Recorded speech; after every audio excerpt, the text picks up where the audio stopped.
노후 망친 재혼, 73세 어머니의 후회의 눈물. 저는 한미숙, 올해 73살입니다. 20살에 시집와서 50여 년을 한 남자만 바라보며 살았는데 남편이 세상을 떠난 지도 벌써 20년이 흘렀네요. 꽃집을 연 건 남편이 떠나고 3년째 되던 해였어요. 딸 다인이가 엄마 집에만 계시지 말고 뭔가 해보세요라고 했거든요. 처음엔 무슨 일을 할 수 있을까 막막했는데 어릴 때부터 좋아했던 꽃을 생각해보니 마음이 조금씩 움직이더라고요. 그런데 한 달 전쯤부터 꽃집에 자주 오시는 분이 계셨어요. 처음엔 그냥 지나가다 들르시는 줄 알았는데 계속 오시더라고요. 키가 크고 단정한 모습의 할아버지셨는데 꽃을 보시는 눈빛이 남달랐어요. 어떤 꽃을 찾으세요? 라고 물어보니 그냥 보고 있으면 마음이 편해져서요라고 하시더라고요. 그 말에 뭔가 친근함이 느껴졌어요. 저도 꽃을 보면 마음이 차분해지거든요. 며칠 후 또 오셨을 때는 조금 더 긴 대화를 나눴습니다. 혼자 사세요?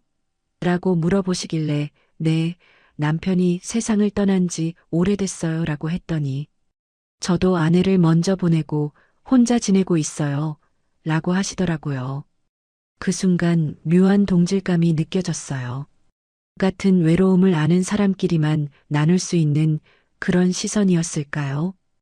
혼자 지내는 게 참 쉽지 않죠라고 하시는 태수 씨의 목소리에는 진심이 담겨 있었습니다. 저도 모르게 그러게요. 가끔은 정말 말 한마디 나눌 사람이 그립더라고요라고 대답했어요. 그날부터 태수 씨는 더 자주 오셨어요. 꽃을 사지 않아도 그냥 앉아서 이야기를 나누곤 했죠. 어떻게 살아오셨는지, 자식들은 어떤지, 요즘 무엇을 하며 지내는지 소소한 이야기들이었어요. 교장 선생님을 하셨다고요? 네, 40년 동안 아이들을 가르쳤어요. 태수 씨가 말하는 학교 이야기들을 들으면서 저도 제 젊은 시절을 떠올렸어요. 그때는 정말 살았거든요. 어느 날 비가 오는 저녁이었어요. 가게 문을 닫으려는데 태수 씨가 우산을 들고 오셨더라고요. 비 오는데 집까지 데려다 드릴게요라고 하시면서요. 우산 아래서 나란히 걸으며 집까지 가는 그 짧은 시간이 정말 오래간만에 느끼는 따뜻함이었어요. 누군가가 저를 챙겨준다는 느낌, 오랫동안 잊고 있었던 감정이었습니다. 혹시 괜찮으시다면 내일 저녁에 식사 한번 하실까요? 태수 씨의 조심스러운 제안에 저는 잠시 망설였어요. 이 나이에 누군가와 식사를 한다는 게 어색하기도 했고, 오랫동안 혼자 지내다 보니 사람들과 어울리는 것도 서툴러졌거든요. 하지만 마음 한구석에서는 그래, 한 번쯤은이라는 생각이 들었어요. 20해 동안 혼자였던 저에게도 새로운 시작이 있을 수 있지 않을까요? 좋아요. 그렇게 해요라고 대답하고 나니 가슴이 두근두근했습니다. 언제 이런 설렘을 느껴봤나 싶더라고요. 마치 처음 연애하는 처녀처럼 말이에요. 그날 밤 집에 돌아와서도 잠이 오지 않았어요. 거울을 보며 내가 너무 늙었나 생각도 해보고 옷장을 뒤져서 괜찮은 옷이 있나 살펴보기도 했죠. 이제 막 시작된 이 따뜻한 감정이 어디로 향할지는 모르겠지만 오랫동안 얼어있던 제 마음에 봄이 오는 것 같았습니다. 태수 씨와의 첫 식사는 정말 오랜만에 느끼는 설렘이었어요. 작은 한식당에서 마주 앉아 이야기를 나누는데 마치 시간이 거꾸로 흐르는 것 같았습니다. 선생님은 어떤 음식을 좋아하세요? 라고 물어보시는 태수 씨의 다정한 목소리에 제 마음이 스르르 녹았어요. 저는 집에서 혼자 먹던 게 워낙 단조로워서요. 이렇게 누군가와 함께 먹는 밥이 이렇게 맛있는 줄 몰랐네요 라고 말하니까 태수 씨가 활짝 웃으시더라고요. 그 웃음이 참 따뜻해 보였어요. 그날부터 우리는 자주 만나기 시작했습니다. 일주일에 두세 번씩 만나서 공원을 산책하기도 하고 차 한잔하며 이야기를 나누기도 했죠. 태수 씨는 정말 신사다운 분이었어요. 항상 제 손을 잡아주시고 길을 건널 때면 팔짱을 끼고 천천히 걸어주셨거든요. 미숙 씨, 혹시 괜찮으시다면 우리 영화 한 편 보러 갈까요? 영화관이라니 남편과 함께 갔던 게 언제였나 기억도 안 나더라고요. 극장 안어둠 속에서 태수 씨 손을 잡고 앉아 있으니 제가 20살 처녀로 돌아간 기분이었어요. 어느 날 태수 씨가 조심스럽게 말씀하셨어요. 미숙 씨, 저와 함께 남은 인생을 보내실 생각은 없으세요? 그 말을 듣는 순간 가슴이 쿵 내려앉았어요. 기쁘면서도 두려웠거든요. 이 나이에 다시 누군가와 가정을 꾸린다는 게 과연 괜찮을까 하는 생각이 들었죠. 하지만 태수 씨가 제 손을 꼭 잡으며 우리 서로 의지하면서 살아요. 혼자 있으니까 너무 외롭잖아요 라고 하시니까 마음이 기울었어요. 맞아요. 정말 외로웠거든요. 딸 다인이한테 전화를 걸어서 조심스럽게 말했어요. 다인아, 엄마가 좋은 분을 만났는데 어떻게 생각해? 처음엔 다인이가 깜짝 놀라더라고요. 엄마, 정말요? 어떤 분이세요? 태수 씨에 대해 자세히 설명해 드리니까 다인이가 정말 기뻐했어요. 엄마, 정말 좋아요. 엄마도 이제 행복하셔야 해요. 아빠 돌아가시고 나서 엄마가 얼마나 외로우셨는지 제가 다 알아요. 결혼하세요. 딸의 축복을 받으니까 마음이 한결 가벼워졌어요. 태수 씨에게 좋아요. 함께 해요라고 대답했을 때 태수 씨가 얼마나 기뻐하시던지 그 모습을 보니까 제가 옳은 선택을 한 것 같았어요. 하지만 태수 씨 딸 미라를 처음 만났을 때의 충격은 잊을 수가 없어요. 태수 씨가 미라야, 아빠가 결혼하려는 분이야 라고 소개하시니까 미라가 저를 위아래로 훑어보며 차갑게 인사했거든요. 안녕하세요 라는 인사말도 어찌나 건조하던지요. 식사 자리에서 미라가 아버지, 그분 정말 믿을 수 있는 분 맞아요? 요즘 세상에 혼자 사는 남자들 노리는 여자들 많다던데요 라고 하는데 제가 옆에 앉아 있는데도 마치 없는 사람 취급하더라고요. 태수 씨가 미라야, 그런 말 하는 게 아니야 라고 하셨지만 미라의 시선은 계속 차가웠어요. 아버지는 순진하셔서 모르시는 거예요. 제가 좀 더 알아봐야겠어요 라고 하면서 저를 쳐다보는 눈빛이 정말 따갑더라고요. 그날 밤 집에 돌아와서 울었어요. 내가 뭘 잘못했나 싶고 정말 태수 씨와 결혼하는 게 맞나 하는 생각이 들었거든요. 하지만 곰곰 생각해 보니까 그래. 이제는 내 삶을 살자. 다른 사람 눈치 보느라 내 행복을 포기할 수는 없어라는 마음이 들었어요. 태수 씨도 미라 때문에 고민이 많으셨어요. 미숙 씨, 미라가 그런 말을 해서 정말 미안해요. 시간이 지나면 이해할 거예요 라고 하시는데 목소리에 힘이 없더라고요. 하지만 우리는 결혼을 하기로 했어요. 구청에 혼인신고를 하고 작은 식당에서 가족들만 모여서 간소한 결혼식을 올렸죠. 다인이가 해외에서 급히 들어와서 엄마 정말 예뻐요라고 하면서 꽃다발을 안겨주니까 눈물이 났어요. 미라는 결혼식 내내 표정이 어둡더라고요. 축하한다는 말 한마디 없이 아버지, 행복하세요라고만 딱 말하고는 일찍 자리를 떠났어요. 태수 씨가 미안해 하시는 모습이 안쓰러웠지만 그래도 저는 행복했어요. 웨딩드레스는 입지 않았지만 예쁜 한복을 입고 태수 씨 옆에 서니까 정말 새 출발을 하는 기분이었어요. 미숙 씨, 이제 우리 정말 가족이네요 라고 하시는 태수 씨의 말에 네, 서로 아끼면서 살아요라고 대답했죠. 신혼여행은 가지 않았어요. 대신 태수 씨 집으로 이사를 했거든요. 제 작은 집을 정리하면서 20년 동안에 혼자 살던 흔적들을 하나하나 챙기는데 뭔가 한 시대가 끝나는 느낌이었어요. 태수 씨 집은 제 집보다 훨씬 컸어요. 이제 당신이 이 집 주인이에요라고 하시면서 방마다 구경시켜 주시는데 정말 꿈만 같았어요. 거실 소파에 나란히 앉아서 이제 외롭지 않겠네요라고 말하니까 태수 씨가 제 손을 꼭 잡으시더라고요. 첫날 밤엔 어색했어요. 20년 만에 누군가와 같은 침실을 쓴다는 게 낯설었거든요. 하지만 태수 씨가 천천히 적응해요. 서두를 필요 없어요라고 하시니까 마음이 편해졌어요. 그 밤 잠들기 전에 생각했어요. 73세에 다시 시작하는 사랑, 과연 잘할 수 있을까? 하지만 옆에서 고요히 숨쉬는 태수 씨를 보니까 든든했어요. 이제 혼자가 아니구나. 누군가 내 곁에 있구나 하는 안도감이 밀려왔죠. 아침에 일어나서 함께 아침밥을 먹는데 태수 씨가 오늘부터 행복한 우리 집이에요라고 하시더라고요. 그때는 정말로 그럴 줄 알았어요.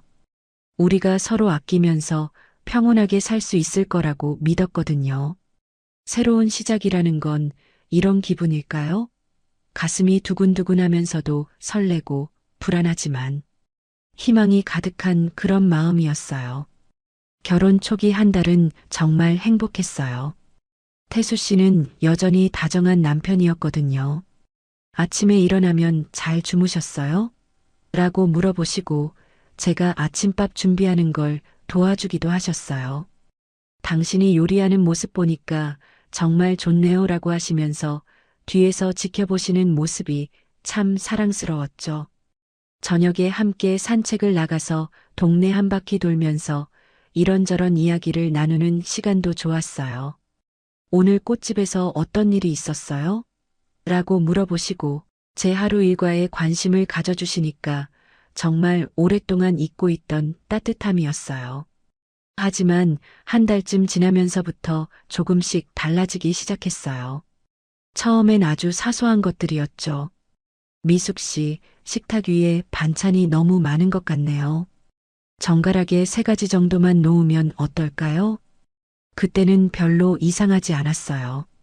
남자분들이 워낙 깔끔한 걸 좋아하니까 그러려니 했거든요. 네, 알겠어요 라고 대답하고 그 다음 날부터는 반찬을 3가지만 차렸어요. 태수 씨가 이렇게 하니까 훨씬 보기 좋네요 라고 하시니까 제가 잘한 것 같아서 뿌듯하기도 했고요. 그런데 며칠 후에는 또 다른 이야기가 나왔어요. 당신 저녁에 TV 보시는 건 좋은데 소리가 너무 큰 것 같아요. 저는 조용한 환경에서 책을 읽는 게 좋거든요. 사실 전 TV 소리를 그렇게 크게 틀지도 않았어요. 평소보다 작게 틀고 있었는데도 그런 말씀을 하시더라고요. 죄송해요, 몰랐네요 라고 하면서 볼륨을 더 줄였죠. 그랬더니 이번엔 아예 끄는 게 어떨까요? 우리 대화나 더 많이 하면서 지내요라고 하시는 거예요. 처음엔 그것도 좋은 생각이라고 여겼어요. 부부가 대화를 많이 하는 게 좋은 거니까요. 하지만 막상 TV를 끄고 나니까 집안이 너무 조용해서 답답했어요. 혼자 살 때는 TV 소리가 외로움을 달래주는 친구 같았거든요. 태수 씨, 뉴스라도 잠깐 볼까요? 라고 조심스럽게 말했더니 뉴스는 아침 신문으로 충분해요. TV는 정말 소음이에요 라고 단호하게 말씀하시더라고요. 그 말투에서 뭔가 다른 느낌이 들었어요. 전에는 부드럽게 제안하시던 분이 이젠 단정적으로 말씀하시는 거죠. 일주일이 더 지나자 집안 정리에 대한 이야기도 나왔어요. 미숙 씨, 제가 교장을 오래 해서 그런지 정리정돈에 좀 까다로운 편이에요. 앞으로 집안 정리는 제 방식대로 하면 어떨까요? 어떤 방식인데요? 라고 물어보니까 정말 세세하더라고요. 수건은 어떻게 개어서 어느 위치에 놓아야 하고 설거지한 그릇은 어떤 순서로 정리해야 하고 심지어 신발도 현관에 어떻게 배치해야 하는지까지 다 정해 놓으셨더라고요. 이렇게 하면 집이 훨씬 깔끔해 보여요. 당신도 금방 익숙해질 거예요 라고 하시는데 솔직히 좀 부담스러웠어요. 20년 동안 혼자 살면서 제 나름대로의 방식이 있었거든요. 하지만 네, 천천히 배워볼게요라고 대답했어요.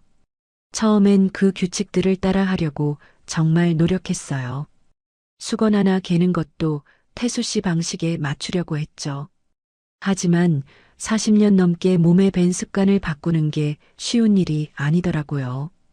가끔 깜빡하고 예전 방식대로 하면 태수 씨가 다시 정리하시면서 이렇게 하는 게 맞아요라고 하셨어요.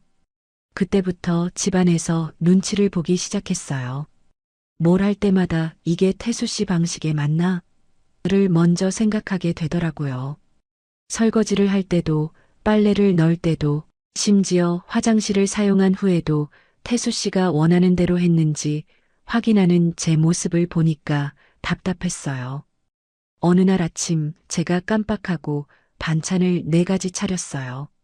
태수 씨가 식탁을 보시더니 미숙 씨, 우리 약속했잖아요. 3가지만 놓기로라고 하시는 거예요. 그 말투가 마치 아이를 혼내는 교장 선생님 같더라고요. 죄송해요. 깜빡했네요. 라고 하면서 급하게 반찬 하나를 치웠는데 태수 씨가 앞으로는 이런 실수하지 마세요. 약속은 지켜야죠. 라고 하시더라고요. 그 순간 가슴이 답답해졌어요. 약속이라고 하시는데 제가 언제 약속했나 싶었거든요. 점점 더 힘들어졌어요. 태수 씨는 여전히 다정하게 말씀하시지만 그 속에는 꼭 지켜야 할 규칙들이 숨어 있었어요.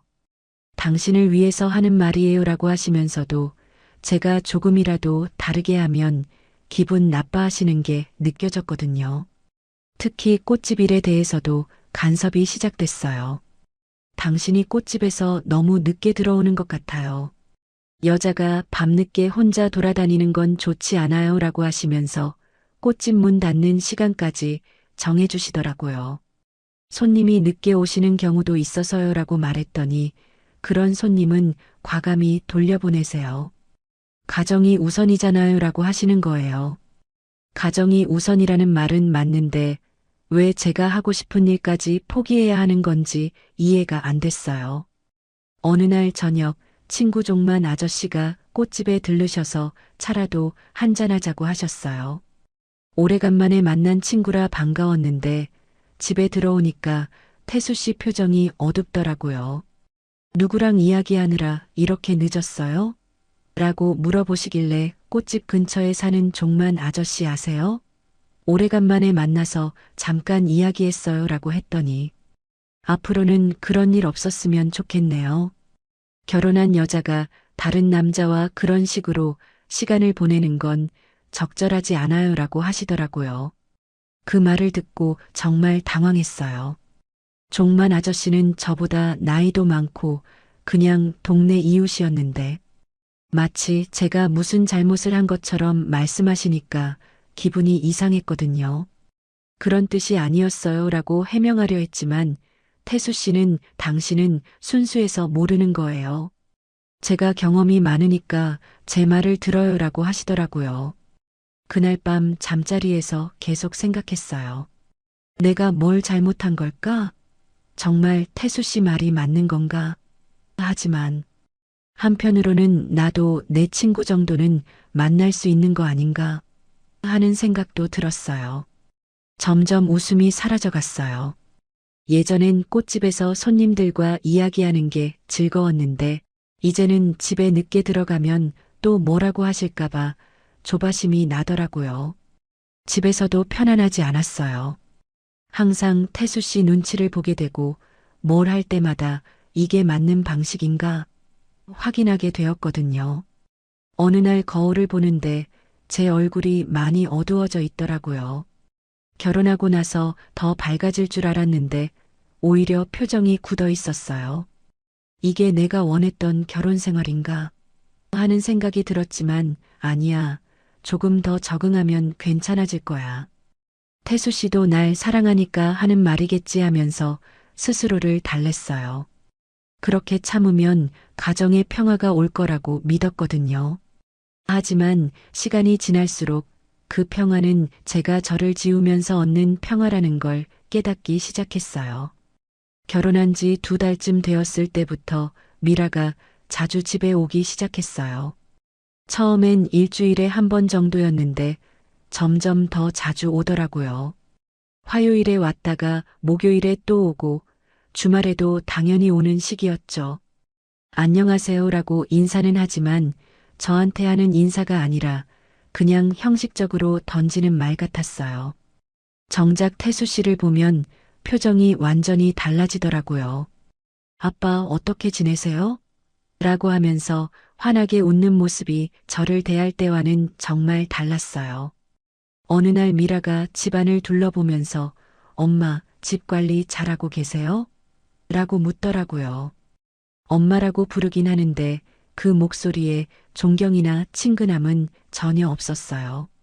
마치 관리인한테 묻는 것 같은 톤이었거든요. 네, 열심히 하고 있어요 라고 대답했는데 미라가 부엌으로 가서 냉장고를 열어보고 찬장도 들여다보더라고요. 아빠 드실 것들 제대로 챙겨드리고 계신가요? 아빠는 위가 좀 약하셔서 자극적인 음식 드시면 안 돼요. 그런 말을 들으니 제가 남편 건강도 제대로 챙기지 못하는 아내인 것처럼 느껴졌어요. 사실 태수 씨가 위가 약하다는 말씀은 한 번도 안 하셨거든요. 미라가 아는 태수 씨와 제가 아는 태수 씨가 다른 사람 같았어요. 미라가 올 때마다 태수 씨는 완전히 다른 사람이 되었어요. 평소에 저한테는 차분하고 권위적이셨는데 딸 앞에서는 정말 자상한 아버지가 되시더라고요. 미라야, 요즘 회사 일은 어때? 힘들지 않아? 라고 물어보시는 목소리가 얼마나 다정하던지요. 어느 토요일 오후 미라가 와서 아빠, 우리 예전에 자주 가던 그 중국집 가실래요? 거기 짜장면 드시고 싶지 않으세요? 라고 하더라고요. 태수 씨가 그래, 좋지. 미숙 씨도 함께 가실까요? 라고 하셨는데 미라가 아빠, 오늘은 우리 둘이만 가요. 오랜만에 아빠랑 단둘이 이야기하고 싶어요 라고 하는 거예요. 그 순간 정말 당황했어요. 저도 가족인데 왜 빼고 가는 거지? 하지만 태수 씨가 그럴까? 미숙 씨는 집에서 좀 쉬세요 라고 하시니까 할 말이 없더라고요. 둘이 나간 후 혼자 집에 남아 있는데 정말 기분이 이상했어요. 결혼하고 나서 더 외로워진 것 같은 기분이었거든요. 혼자 살 때는 그냥 외로웠는데 이제는 가족이 있으면서도 혼자인 그런 외로움이었어요. 저녁 늦게 둘이 들어왔는데 정말 즐거워 보이더라고요. 아빠, 정말 재미있었어요. 다음에 또 가요라고 하는 미라를 보면서 태수 씨도 활짝 웃고 계셨어요. 저는 어떻게 다녀오셨어요? 라고 물어봤지만 대답은 시큰둥했어요. 그런 일이 반복되기 시작했어요. 미라가 오면 아빠, 우리 옛날 이야기나 해요 하면서 제가 모르는 추억들을 계속 꺼내더라고요. 아빠 기억나세요? 제가 고등학교 때 아빠랑 등산 갔던 거? 그때 아빠가 김밥 사주셔서 정말 맛있게 먹었잖아요. 태수 씨도 그런 이야기만 나오면 표정이 완전히 달라지셨어요. 그래, 그때 내가 얼마나 기뻐했는지 몰라라고 하시면서 정말 행복해 보이시더라고요. 저는 그 대화에 끼어들 틈이 없었어요. 제가 없었던 시간의 이야기들이니까요. 어느 날은 미라가 아빠, 제가 만든 반찬 가져왔어요. 아빠 입맛에 맞게 만들었거든요라고 하면서 큰 밑반찬 통들을 가져왔어요. 그러면서 저한테는 이제 반찬 만드는 수고 덜으시겠네요 라고 하더라고요.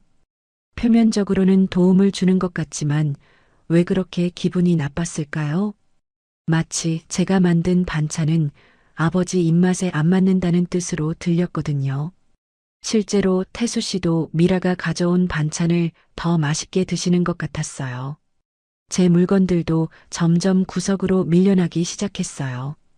처음엔 잠시만 여기 두고 나중에 정리하겠다면서 제 화장품들을 화장대 구석으로 옮기더니 나중에는 아예 작은 서랍장 맨 아래 칸으로 들어가더라고요.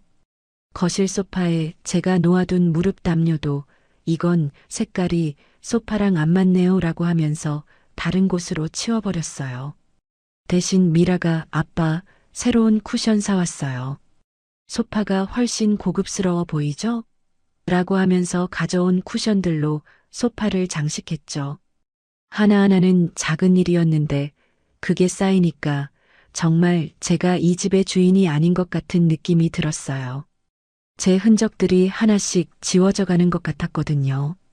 가장 힘들었던 건 가족 사진을 찍을 때였어요. 미라가 아빠, 우리 사진 찍어요라고 하면서 스마트폰을 꺼내는데 자연스럽게 태수 씨 옆에 바짝 붙어서 찍더라고요. 저는 조금 떨어진 곳에 서 있게 되고요. 저도 들어갈까요? 라고 조심스럽게 물어봤더니 아, 네네라고 하면서 마지못해 자리를 만들어주는 시기였어요. 그렇게 찍은 사진을 보면 진짜 가족은 태수 씨와 미라고 저는 그냥 옆에 서 있는 사람 같았어요. 어느 일요일 아침이었어요. 미라가 일찍 와서 아빠 브런치 만들어 드릴게요. 아빠 좋아하시는 계란 베네딕트요라고 하면서 부엌에서 요리를 하기 시작했어요. 저는 그냥 거실에 앉아서 지켜보고 있었는데 정말 제가 손님 같더라고요. 다 됐어요. 아빠 드세요라고 하면서 예쁘게 차린 아침상을 가져오는데 접시가 2개뿐이었어요. 미라와 태수 씨 것만요. 저는 어떻게 하죠? 라고 물어봤더니 아, 죄송해요. 깜빡했네요.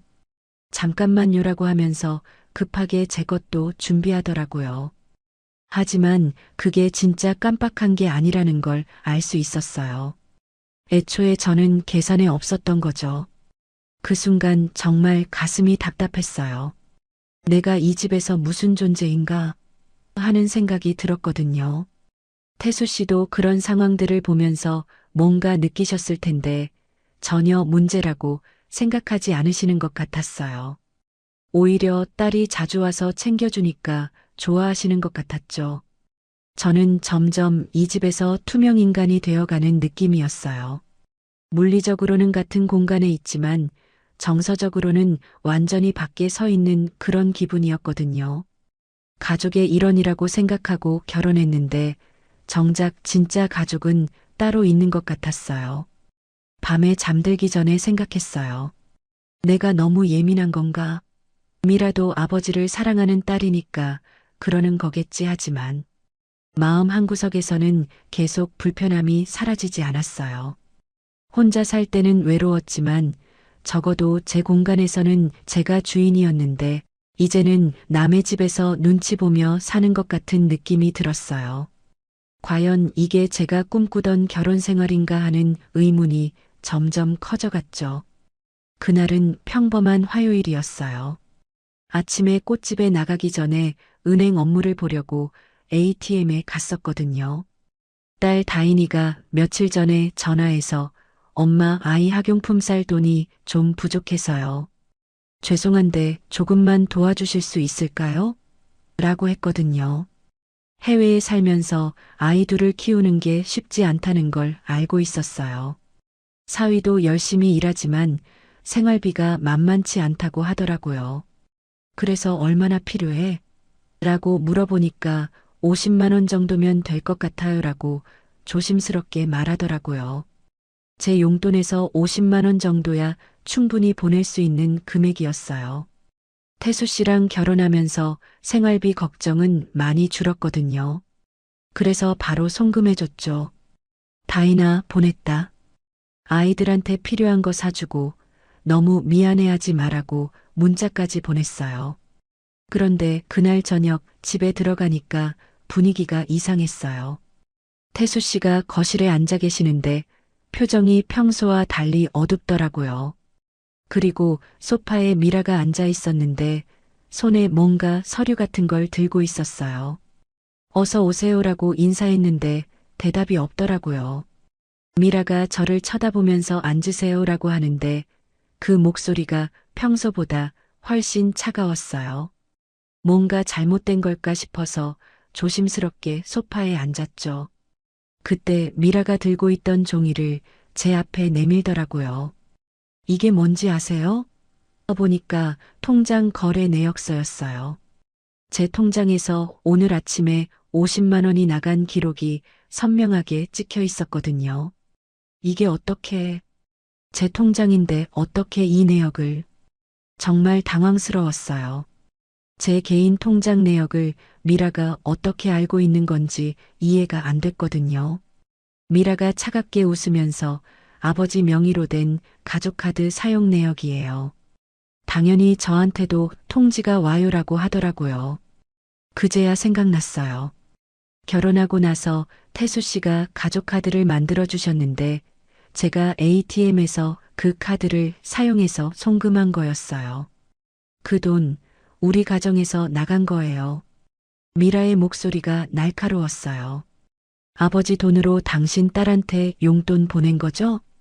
저는 급하게 해명하려 했어요. 아니에요. 제가 나중에 제 돈으로 보충할 생각이었어요. 그냥 급해서 잠깐. 하지만 미라는 제 말을 끊더라고요. 잠깐? 50만 원이 잠깐인가요? 당신이 이 집에 온 지 겨우 몇 달인데 벌써 이런 식으로 돈을 빼가는 거예요? 미라의 목소리가 점점 높아졌어요. 태수 씨를 바라봤어요. 제 편을 들어주시길 바라면서요. 하지만 태수 씨의 표정도 어둡기만 했어요. 미숙 씨, 이건 좀 그렇지 않나요? 미라 말이 맞아요.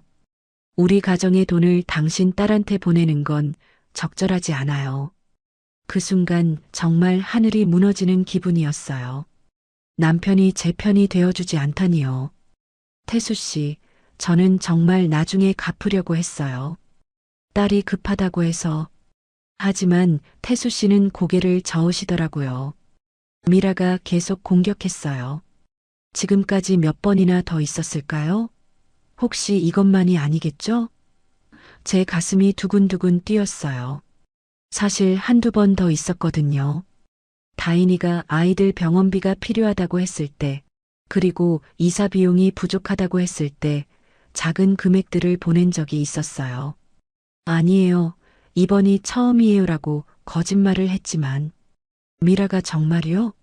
그럼 다른 내역도 다 확인해 볼게요라고 하는데, 목소리에 확신이 있더라고요.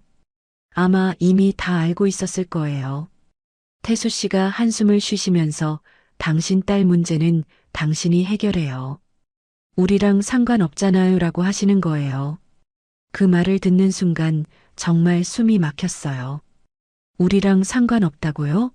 제 딸인데요? 제 목소리가 떨렸어요. 저도 이 가족의 일원 아닌가요?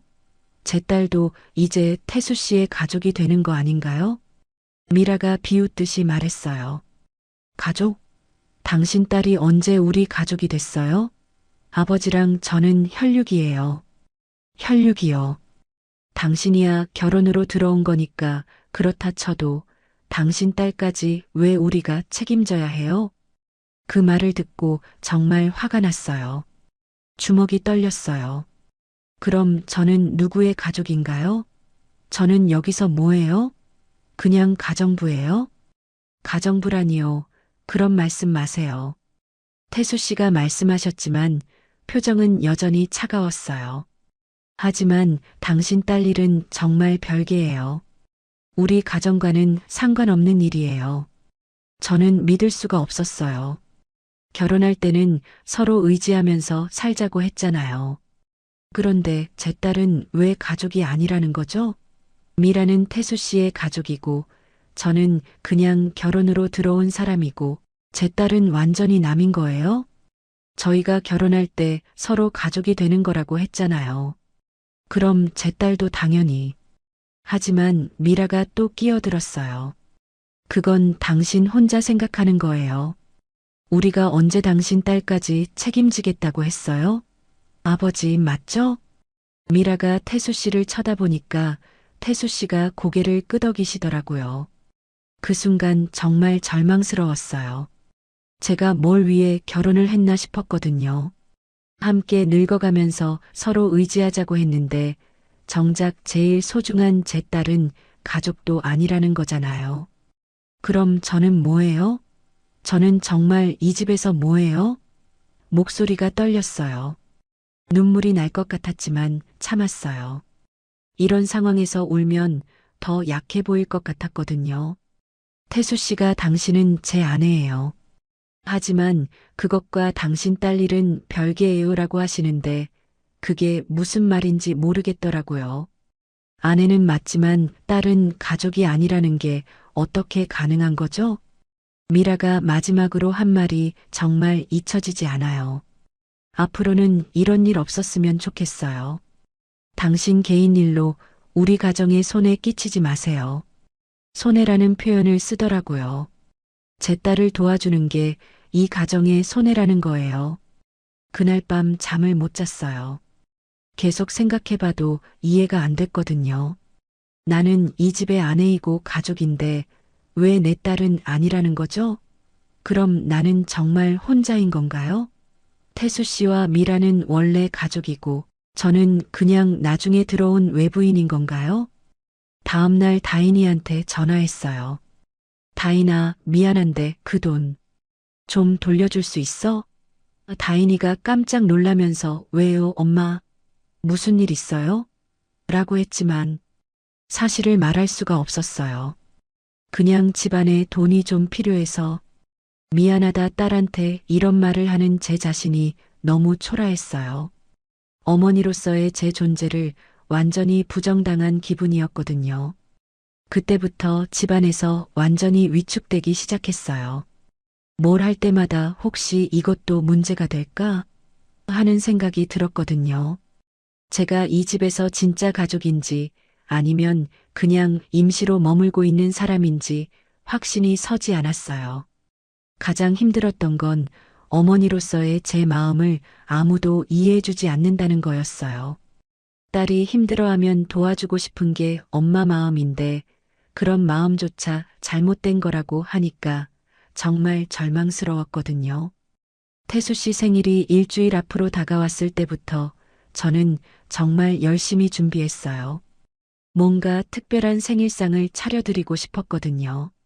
그동안 집안에서 여러 일들이 있었지만 이번엔 정말 좋은 아내, 좋은 가족이라는 걸 보여드리고 싶었어요.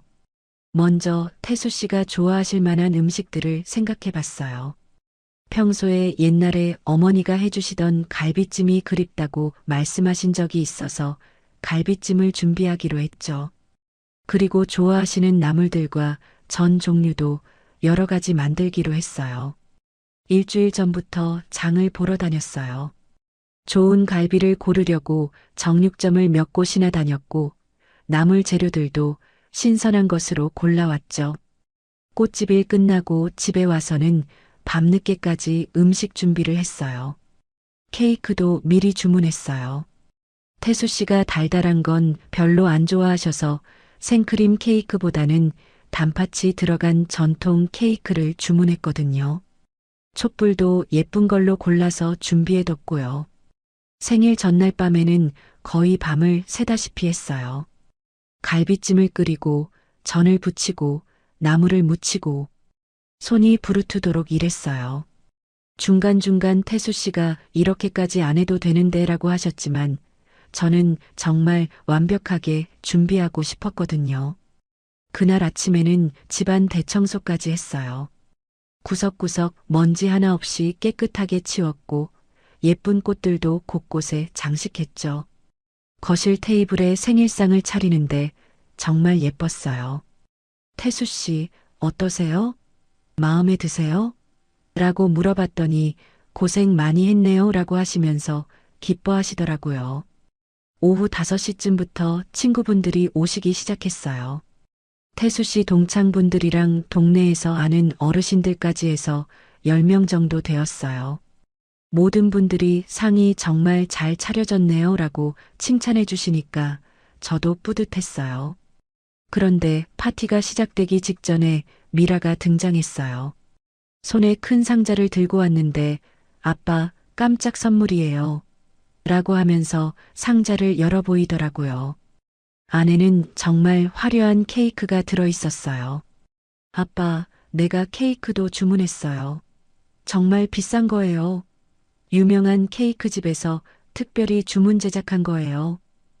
미라가 자랑스럽게 말하는데 그 케이크는 정말 호텔에서나 볼 법한 화려한 것이었어요. 제가 준비한 소박한 케이크와는 비교가 안 될 정도로 크고 예뻤거든요. 손님들도 우와, 정말 멋지네요. 라고 하면서 미라의 케이크에만 관심을 보이시더라고요. 미라가 이 케이크는 여기 놓으면 안 돼요. 메인 테이블에 놓아야죠 라고 하면서 제가 정성껏 차린 생일상을 치우기 시작했어요. 잠깐, 이건 하려고 했지만 이미 손님들이 다 보고 있는 상황이라 말을 하기 어려웠어요. 결국 제가 밤새 준비한 갈비찜과 전들, 그리고 케이크는 부엌 구석으로 밀려났어요. 거실 테이블에는 미라가 가져온 화려한 케이크가 중앙에 놓이고 미라가 추가로 준비한 고급 안주들이 자리를 차지했죠. 손님들은 미라 씨가 정말 효녀네요 라고 하면서 미라만 칭찬하시더라고요. 저는 옆에서 제가 준비한 것들도 있는데 라고 조심스럽게 말했지만 이미 분위기는 미라 위주로 흘러가고 있었어요. 태수 씨도 미라가 가져온 것들을 보시면서 정말 기뻐하시더라고요. 미라야, 이렇게까지 준비하다니. 고맙다라고 하시면서 미라 어깨를 토닥토닥 해주시는 모습을 보니까 마음이 아팠어요. 파티가 시작되고 술이 들어가기 시작했어요. 처음에는 분위기가 좋았어요. 다들 태수 씨한테 축하 말씀도 하시고 옛날 이야기도 나누시고 했거든요. 저도 옆에서 술과 안주를 챙겨드리면서 나름대로 역할을 하려고 했어요. 하지만 시간이 지나면서 태수 씨가 점점 취하기 시작했어요. 평소보다 목소리도 커지고 말씀도 많이 하시더라고요. 처음엔 재미있는 학교 이야기들을 하시다가 점점 다른 이야기로 넘어갔어요. 요즘 세상 참 빨라요. 나이 들어서도 새로운 걸 배워야 하고 하시다가 갑자기 제 쪽을 보시면서 아, 그래. 내가 요즘 꽃집 운영도 배우고 있어요 라고 하시는 거예요. 손님 중 한 분이 꽃집 운영을 배우신다고요? 라고 물어보시니까 태수 씨가 아니, 집사람이 꽃집을 하거든요.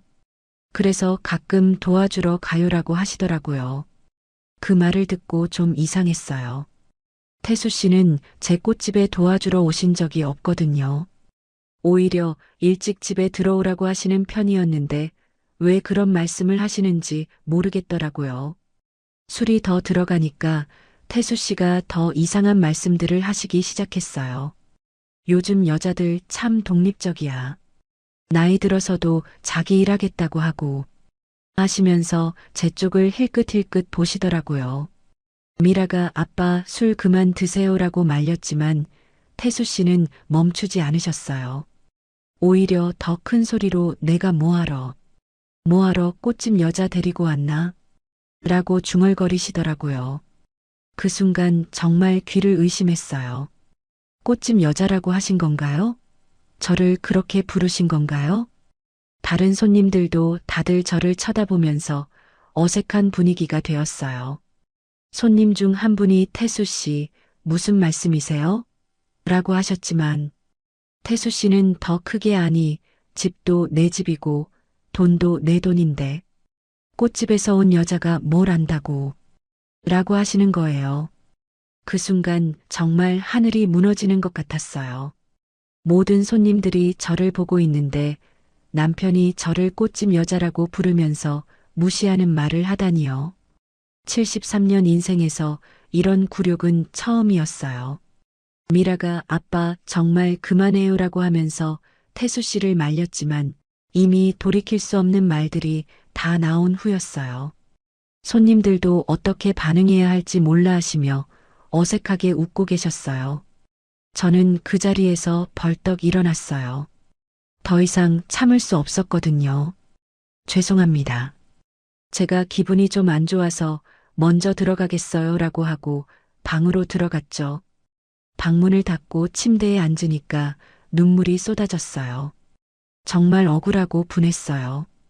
밤새 정성껏 준비한 생일상도 제 마음도 모두 무시당한 기분이었거든요.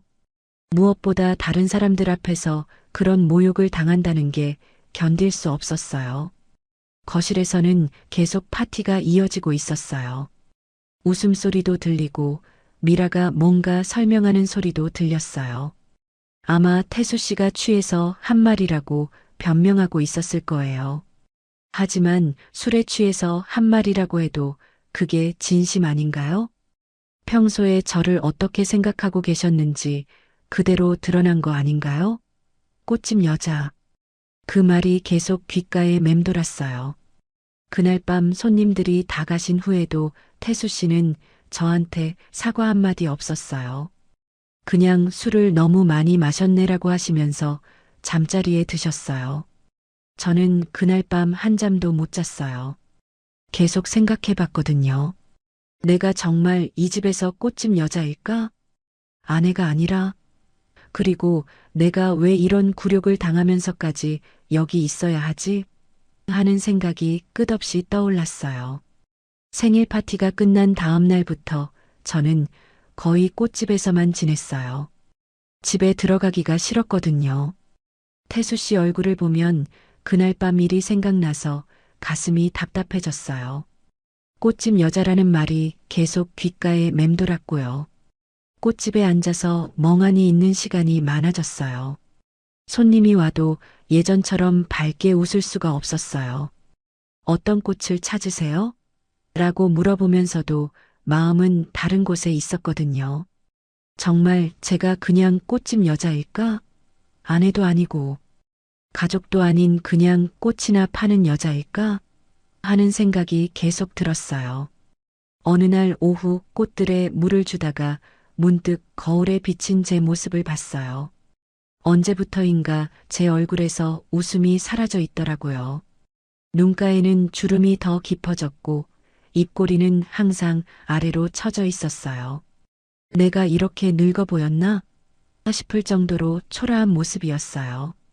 그때 종만 아저씨가 들어오셨어요. 미숙 씨, 요즘 많이 힘들어 보이네요. 무슨 일 있어요? 평소보다 조심스럽게 물어보시더라고요. 아니에요. 괜찮아요라고 대답했지만 목소리에 힘이 없었어요. 종만 아저씨가 꽃들을 둘러보시더니 이 꽃들이 좀 이상하네요.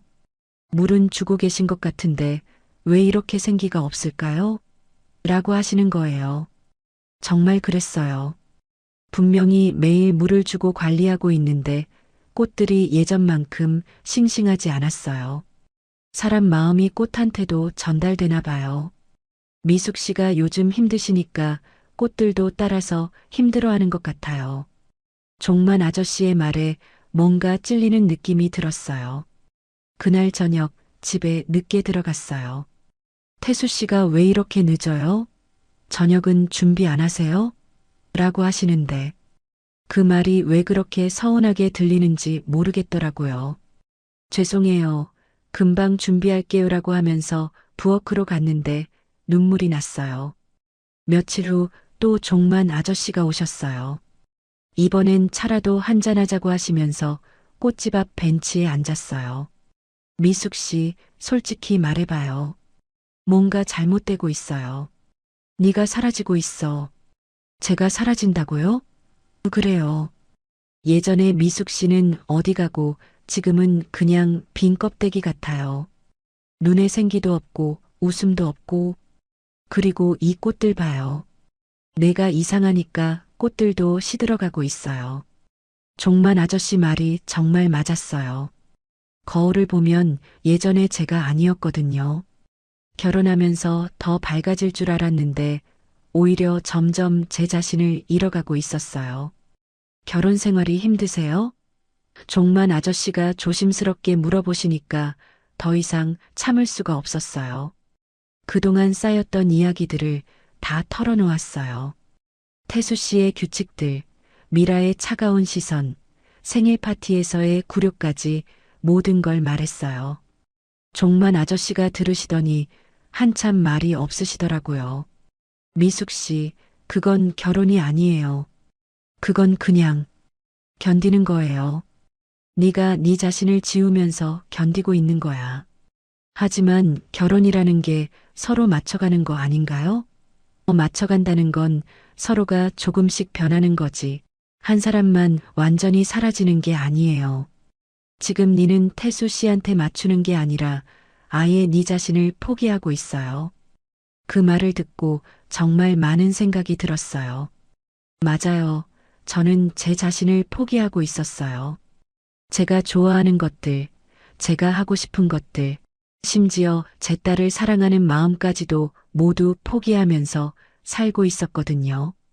그럼 어떻게 해야 할까요? 일단 네 자신부터 되찾아야 해요. 네가 누군지, 뭘 원하는지부터 다시 생각해봐요. 그리고 그게 정말 불가능하다면 종만 아저씨가 말을 멈추셨지만 무슨 말인지 알 수 있었어요. 그날 밤 잠을 못 잤어요. 계속 생각해 봤거든요. 내가 정말 원하는 게 뭘까? 이런 식으로 살면서까지 결혼 생활을 유지해야 하나? 새벽이 될 때 고민했어요. 다음날 꽃집에서 혼자 있는데 갑자기 결심이 섰어요. 이제 그만하자. 나도 나를 위해 살아보자. 73살이지만 아직 늦지 않았다는 생각이 들었거든요. 그날 저녁 집에 들어가서 조용히 짐을 쌌어요. 많은 건 아니었어요. 제 옷가지와 개인적인 물건들만 챙겼죠.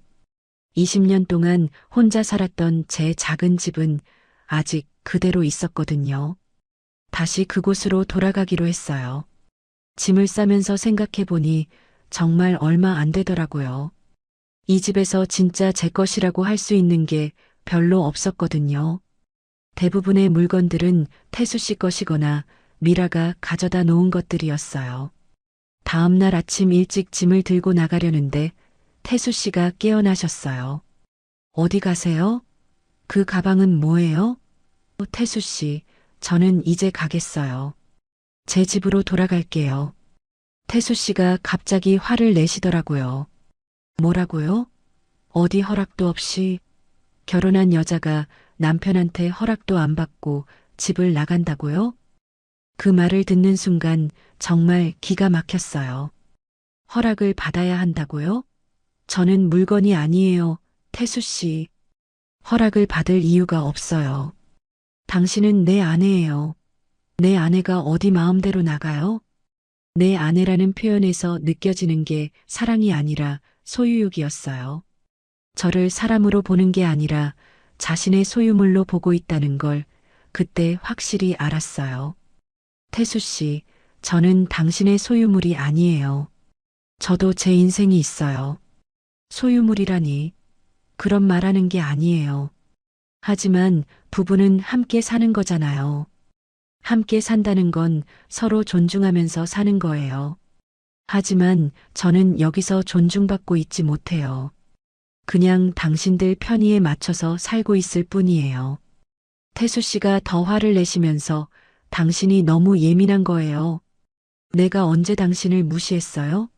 하고 소리를 지르시더라고요. 생일날 저를 꽃집 여자라고 부르신 것도 잊으셨나요? 제 딸을 가족이 아니라고 하신 것도요? 제가 차분하게 말하니까 태수 씨가 잠시 말이 없으시더라고요. 그건 술을 마셔서 진심이 나온 거잖아요. 평소에 저를 어떻게 생각하고 계신지 그대로 드러난 거예요. 결국 태수 씨도 할 말이 없으셨나 봐요. 그럼 당신 마음대로 하세요. 하지만 후회하게 될 거예요 라고 하시면서 돌아서셨어요. 저는 그 길로 집을 나왔어요. 짐을 들고 문을 나서는데 정말 홀가분한 기분이었어요. 물론 불안하기도 했지만 오랫동안 누르고 있던 무거운 짐을 내려놓은 것 같은 느낌이었거든요. 제 작은 집으로 돌아가는 길에 꽃집에 들렀어요. 종만 아저씨가 결심하셨구나 라고 하시면서 따뜻하게 웃어주시더라고요. 그리고 이제 네 자신을 되찾아봐라고 하셨어요. 그날부터 다시 혼자 사는 생활이 시작되었어요. 처음엔 적적하기도 했지만 점차 제가 살아나는 것을 느꼈어요. 아무한테 눈치 보지 않고 제가 하고 싶은 대로 할 수 있다는 자유로움이 정말 소중했거든요. 집을 나온 지 일주일이 지났을 때였어요. 제 작은 집에서 혼자 지내면서 조금씩 마음의 평화를 되찾고 있었는데 갑자기 태수 씨가 찾아왔어요. 꽃집에서 일하고 있는데 문 앞에 서 계시더라고요. 미숙 씨, 태수 씨의 목소리가 평소와 달랐어요. 힘이 없고 떨리는 목소리였거든요. 얼굴도 많이 상해 있었어요. 며칠 동안 잠을 못 주무신 것 같았고 수염도 제대로 깎지 않으셨더라고요. 태수 씨, 여기까지 왜 오셨어요? 당신과 이야기하고 싶어서요. 제발 조금만 시간을 내주세요. 그렇게 간절하게 부탁하시니까 거절할 수가 없었어요. 꽃집 문을 닫고 근처 카페로 갔어요. 태수 씨가 커피를 주문하시는데 손이 떨리는 게 보였어요.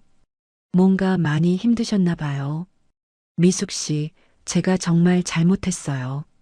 태수 씨가 먼저 말을 꺼내셨어요. 당신이 집을 나간 후에 계속 생각해 봤는데 제가 당신한테 정말 못했어요. 무엇을 잘못하셨다고 생각하세요? 저도 궁금했어요. 정말 자신이 뭘 잘못했는지 알고 계시는 건지요. 당신을 존중하지 않았어요. 당신 마음을 헤아리지 못했고 당신을 하나의 독립적인 사람으로 보지 않았어요. 제 방식대로만 살라고 강요했죠. 생각보다 정확하게 문제를 파악하고 계시더라고요. 그리고 생일날 술에 취해서 한 말들. 정말 용서받을 수 없는 일이었어요. 꽃집 여자라니. 당신은 제 아내인데 왜 그런 말을 했는지 저도 모르겠어요. 태수 씨가 눈물을 글썽이면서 말하시는 모습을 보니까 복잡한 기분이 들었어요. 화가 나면서도 한편으로는 안쓰럽기도 하고요. 다인이 일도 제가 잘못 생각했어요. 당신 딸도 이제 우리 가족이 맞아요. 제가 너무 편협하게 생각했어요. 이 말을 들으니까 조금 마음이 움직였어요. 하지만 뭔가 늦은 것 같은 느낌도 들었어요. 태수 씨, 말씀 고맙지만. 아니에요. 아직 끝나지 않았어요. 저 정말 바뀔 수 있어요. 당신한테 맞춰드릴게요. 당신이 원하는 대로 살 수 있게 해드릴게요. 그런데 그 말을 들으면서 또 다른 걱정이 들었어요. 제가 원하는 대로 살 수 있게 해주신다고요? 그것도 결국은 태수 씨가 허락해 주시는 거잖아요. 근본적으로는 변하지 않은 것 같았어요. 미라는 어떻게 생각하세요? 제가 물어보니까 태수 씨가 잠시 말을 멈추셨어요. 미라한테도 말했어요. 당신을 존중하라고, 가족으로 받아들이라고. 그래서 미라가 뭐라고 하던가요? 처음엔 이해를 못 하더라고요. 하지만 제가 계속 설득하니까 태수 씨 말이 점점 힘이 없어지더라고요. 그때 카페 문이 열리면서 미라가 들어왔어요. 우리가 앉아있는 테이블을 보더니 차가운 표정으로 다가오더라고요. 아버지, 여기서 뭐 하세요? 미라야, 너도 와서 앉아라. 우리 이야기하자. 태수 씨가 말씀하시니까 미라가 마지못해 앉았어요. 하지만 저를 보는 시선은 여전히 차가웠어요. 아버지, 집에 가세요. 이런 거 하지 마세요. 미라가 태수 씨한테 말하는데 정말 싸늘한 목소리였어요. 미라야, 내가 잘못했다고 했잖아. 미숙 씨한테 사과하고 다시 시작하고 싶어? 아버지는 지금 정신이 없으세요. 며칠 동안 제대로 먹지도 못하시고. 미라가 저를 쳐다보면서 말했어요. 아버지가 이렇게 힘들어 하시는 거 보세요. 당신 때문이에요. 그 말이 마치 제가 태수 씨를 괴롭히고 있다는 뜻으로 들렸어요. 미라 씨, 저도 힘들었어요. 당신들이 저를 어떻게 대했는지 아세요? 저희가 어떻게 대했다고요? 아버지 집에서 편하게 살게 해드렸잖아요. 편하게 살게 해주셨다고요? 정말 어이가 없었어요. 제가 그 집에서 얼마나 눈치를 봤는지 아세요? 제 물건들이 어떻게 구석으로 밀려났는지, 제 딸을 가족이 아니라고 했을 때 얼마나 상처받았는지. 미라가 차갑게 웃으면서 그건 당신이 너무 예민하게 받아들인 거예요. 저희는 그런 의도가 아니었어요 라고 하더라고요. 태수 씨가 미라야, 그만해. 내가 정말 잘못했다고 했잖아 라고 하시니까 미라가 더 화를 냈어요. 아버지는 왜 이 사람한테 그렇게 매달리세요? 아버지 곁은 제가 지켜요. 이 사람 없어도 저희 잘 살 수 있어요. 그 순간 미라가 저를 보면서 차갑게 속삭였어요. 당신 자리는 없어요. 아버지는 제가 돌볼게요. 당신은 그냥 당신 길 가세요. 태수 씨가 미라야 하고 소리쳤지만 미라는 이미 자리에서 일어나고 있었어요. 아버지, 집에 가요. 이런 쓸데없는 일 그만하시고. 그러면서 태수 씨 팔을 잡아당기더라고요.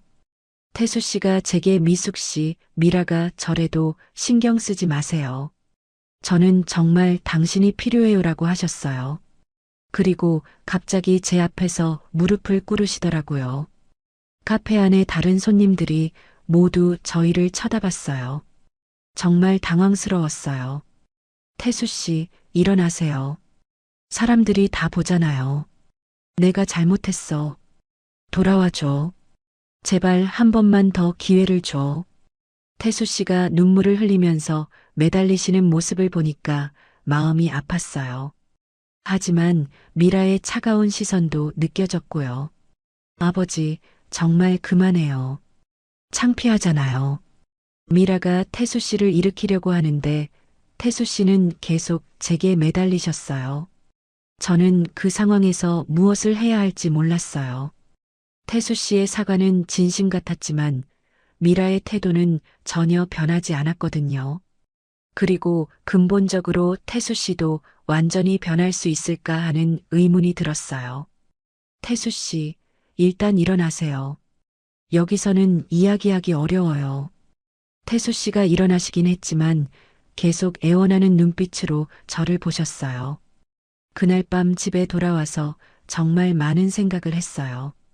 태수 씨의 사과, 미라의 차가운 반응, 그리고 제 미래에 대해서 말이에요.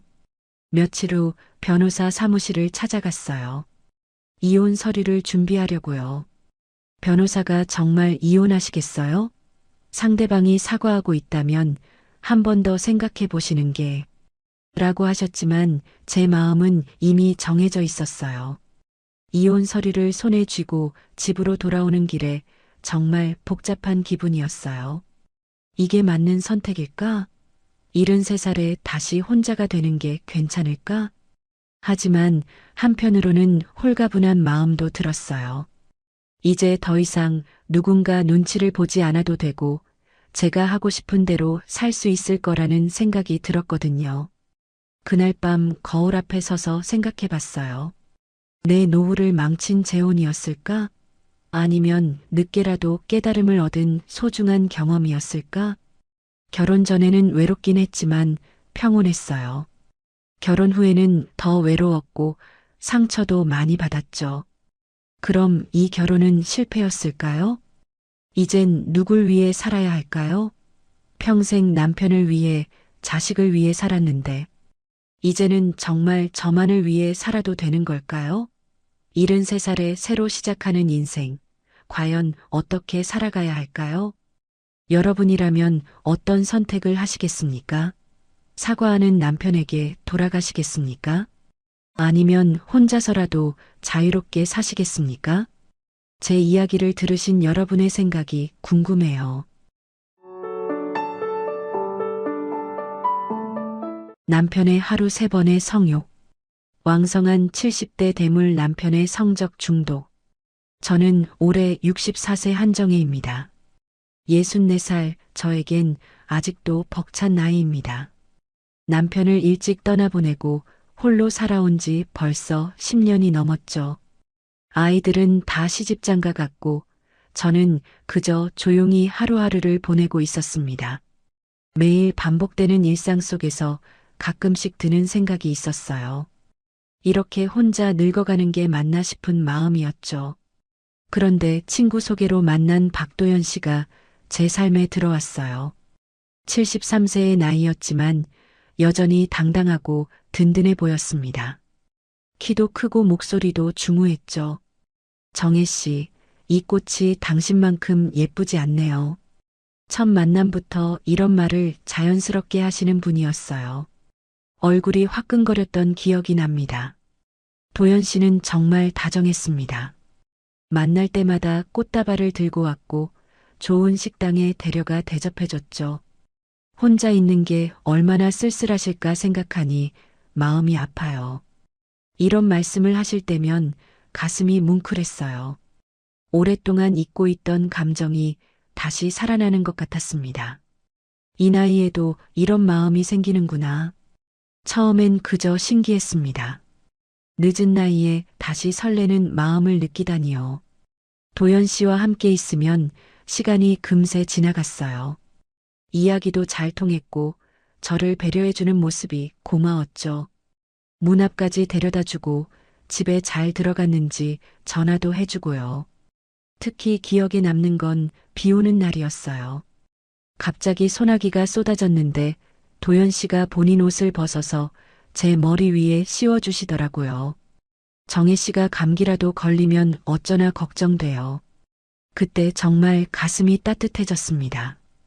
이런 배려를 받은 게 얼마만인지 모르겠더라고요. 그런 시간이 2달 정도 흘렀을까요?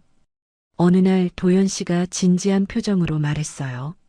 정혜 씨, 저와 결혼해 주시겠어요? 남은 인생을 함께 하고 싶습니다. 갑작스러운 청혼이었지만 마음 한편으론 이미 답을 정해두고 있었던 것 같아요. 혼자 사는 것에 익숙해졌다고 생각했는데 누군가와 함께 할 수 있다는 게 이렇게 소중하게 느껴질 줄 몰랐거든요. 좋습니다, 도연 씨. 제가 대답하자 도연 씨는 정말 기뻐했어요. 눈물까지 글썽이시더라고요. 고맙습니다. 정말 고마워요. 행복하게 만들어 드릴게요. 그 순간 저도 눈물이 났습니다. 혼자였던 긴 시간들이 이제 끝날 것 같았거든요. 누군가 옆에 있다는 것, 서로 의지할 수 있다는 것이 얼마나 소중한지 새삼 느꼈죠. 결혼 준비는 간소하게 했습니다. 나이가 나이인 만큼 화려한 것보다는 조용하고 따뜻한 분위기로 가족들만 모여서 하기로 했어요. 도연 씨는 제 의견을 모두 존중해 주셨습니다. 드레스 고르는 것부터 식장 선택까지 모든 걸 제 뜻대로 하라고 하시더라고요. 덕분에 준비 과정도 즐거웠습니다. 도연 씨의 집은 꽤 컸어요. 2층짜리 단독주택에 마당까지 있었죠. 이제 이곳이 우리 집이에요. 도연 씨가 자랑스럽게 말씀하시며 구석구석 안내해 주셨습니다. 방도 여러 개고 거실도 넓었어요. 제가 살던 원룸과는 비교도 안 되는 크기였죠. 결혼식 날 거울 속 제 모습을 보며 생각했어요. 이제 정말 새로운 시작이구나. 가슴이 두근거렸습니다. 설렘과 기대가 가득했죠. 도연 씨와 함께할 앞날이 어떨지 상상만 해도 따뜻했어요. 함께 아침을 먹고, 함께 산책하고, 함께 텔레비전을 보는 평범한 일상들이 그렇게 소중하게 느껴졌습니다. 정혜 씨, 아니 이제 내 아내. 행복하게 살아요. 도연 씨의 이 말이 제 귓가에 맴돌았습니다. 그렇게 저희는 부부가 되었어요. 그 순간만큼은 정말 완벽한 행복이었습니다. 황혼에 찾아온 늦은 사랑이 이렇게 소중할 줄 몰랐거든요. 신혼집으로 향하는 차 안에서 저는 창밖을 바라보며 미소 지었습니다. 앞으로 펼쳐질 새로운 인생에 대한 기대로 가슴이 벅찼어요. 이제 혼자가 아니구나 싶으니까 정말 든든했습니다. 하지만 그때의 저는 아직 몰랐습니다. 진짜 결혼 생활이 어떤 모습일지를 말이에요. 신혼 첫날 밤 저는 떨리는 마음으로 새로운 집에 들어왔습니다. 도연이 제 손을 잡고 방으로 안내했어요. 그런데 뭔가 달랐습니다. 지금까지 보던 다정한 모습과는 다른 느낌이었죠. 눈빛이 이상하게 반짝이고 있었어요. 정혜야, 이제 우린 진짜 부부야. 도연의 목소리가 평소보다 낮고 거칠었습니다. 그리고 갑자기 저를 끌어안더라고요. 너무 세게 안아서 숨이 막힐 뻔했어요. 잠깐, 도연 씨. 제가 말하려는데 들으려 하지 않았습니다. 첫날 밤은 제가 상상했던 것과 너무 달랐어요. 부드럽고 따뜻할 거라고 생각했는데 도연은 마치 급한 사람처럼 행동했습니다. 제 마음은 준비가 안 됐는데 자꾸 재촉하는 거예요. 사랑하니까 당연한 거 아니야? 이런 말을 하면서 말이에요. 그 순간 뭔가 이상하다는 생각이 들었습니다. 다음 날 아침 눈을 뜨자마자 또 그런 일이 시작됐어요. 커피 한 잔도 마시기 전에 말입니다. 좋은 아침이야, 내 사랑. 달콤한 말과 함께 또다시 저를 끌어안았습니다. 저는 아직 잠에서 덜 깬 상태였는데 이해할 수가 없었어요. 도연 씨, 아침에는 제가 살며시 거절하려 했습니다. 그런데 도연 표정이 순식간에 변했어요. 웃고 있던 얼굴이 차갑게 굳어지더라고요. 뭐, 아침에는 안 된다고? 목소리 톤이 확 달라졌습니다. 무서울 정도로 날카로웠어요. 부부가 이런 것도 못해? 다른 여자들은 다 해주는데 당신만 특별해? 이런 말을 하는 도연을 보며 가슴이 철렁 내려앉았습니다. 이분이 정말 제가 아는 그분이 맞나 싶었어요. 어제까지만 해도 그렇게 다정했는데 말이에요. 마치 가면을 쓰고 있었던 것처럼 느껴졌습니다. 결국 그날도 도연 뜻대로 해야 했어요. 거절하면 화를 내니까 어쩔 수 없었습니다. 마음이 편하지 않았지만 신혼이니까 그럴 수 있지 하고 넘어갔어요. 아마 시간이 지나면 괜찮아질 거라고 생각했습니다. 하지만 그건 제 착각이었죠. 점심시간에도 마찬가지였어요. 식사를 마치고 설거지를 하고 있는데 뒤에서 갑자기 앉는 거예요. 정혜야, 점심 후 디저트는 어때? 이런 말을 하면서 자꾸 만지더라고요. 거실에서, 주방에서, 심지어 화장실 앞에서까지요. 집안 어디서도 편히 쉴 수가 없었습니다.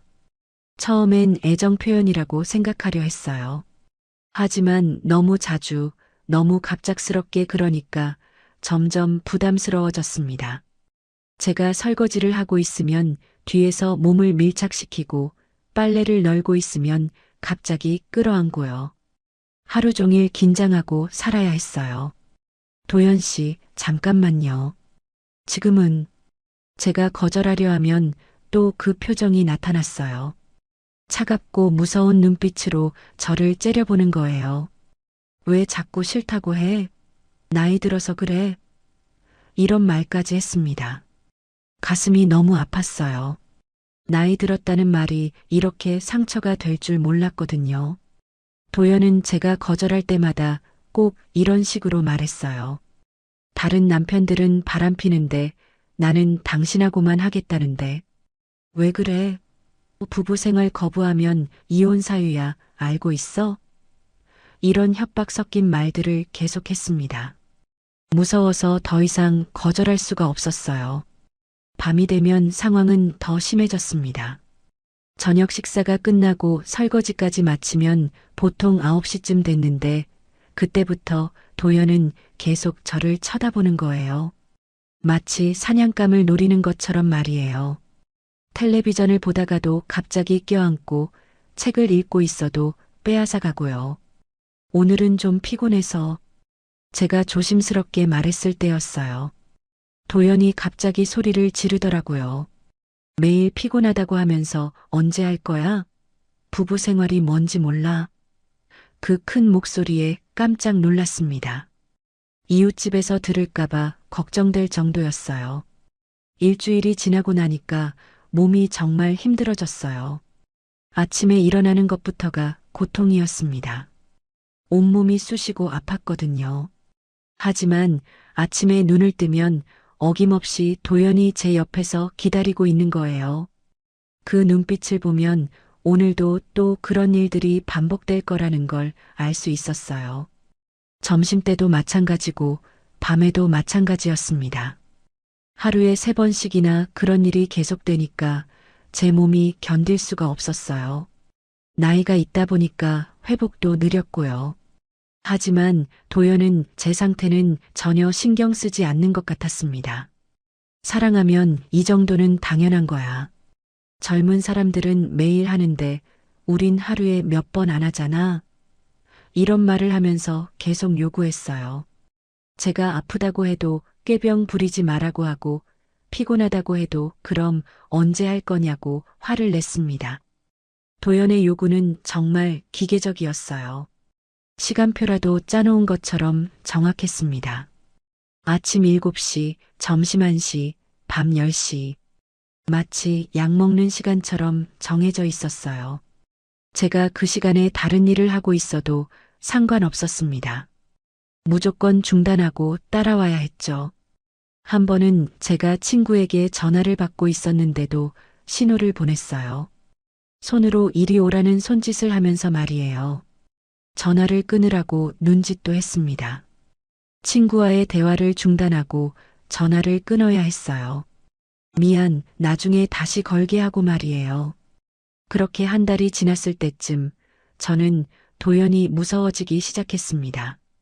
집안에서 발소리만 들려도 가슴이 두근거렸어요. 혹시 또 그런 일이 생기는 건 아닌가 싶어서 말이에요.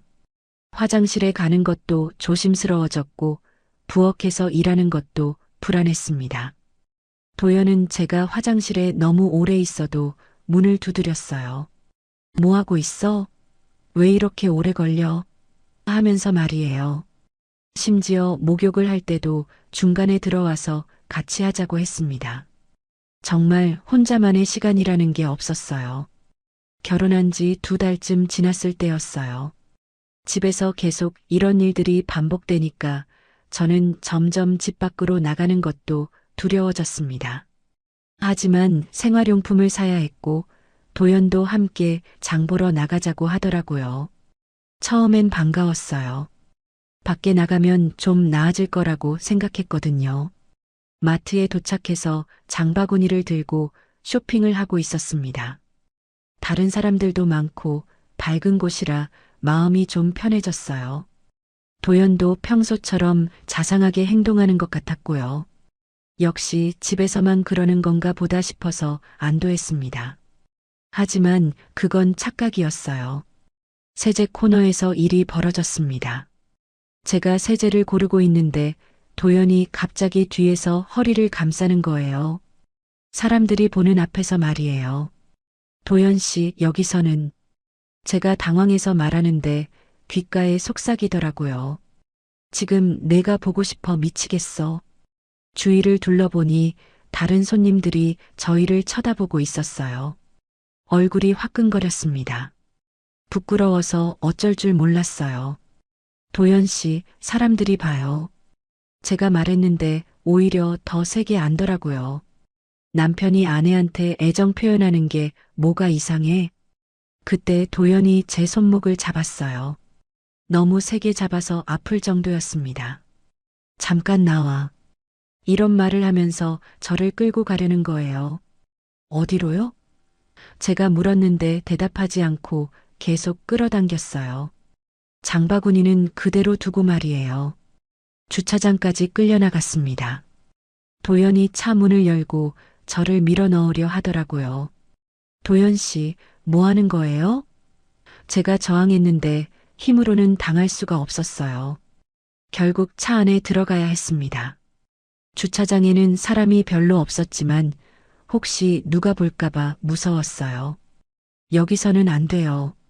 집에 가서 제가 말하려는데 도연이 차 문을 잠그더라고요. 그리고 바로 저한테 달려들었습니다. 참을 수가 없어. 지금 당장 해야겠어. 이런 말을 하면서요. 차 안은 좁았고 밖에서 누가 볼 수도 있었는데 전혀 신경 쓰지 않았어요. 누가 와요.